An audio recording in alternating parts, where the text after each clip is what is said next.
সকালেতেই আমি তড়কা করে নিয়েছিলাম, কেন মেয়েকে লাঞ্চ দিতে হয়েছে। মেয়ের লাঞ্চে আজকে ব্রেড পোলাও আর তড়কা রুটি দিয়েছি।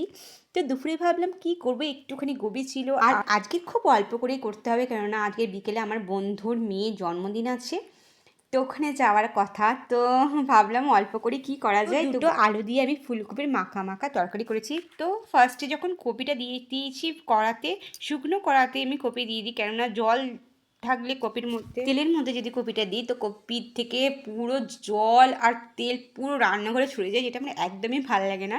সেই কারণে আমি ওরমভাবে আগে ফুলকপিটা ভেজে নিই, তারপরে তেলটা আমি খুব অল্প পরিমাণে ইউজ করি, কেননা আমার ভালো লাগে না বেশি তেলের মশলা। তো এর মধ্যে আমি শুধু রসুন বাটা, ধনে গুঁড়ো, জিরে গুঁড়ো আর হলুদ, একটুখানি ঘরের গরম মশলা যেটা আমি ঘরে তৈরি করি, আর ঘরের ঘি, এইসব দিয়ে আমি বানিয়েছি। তো দেখতে কেমন লাগছে আমাকে কমেন্ট করে প্লিজ বলো। Bye bye.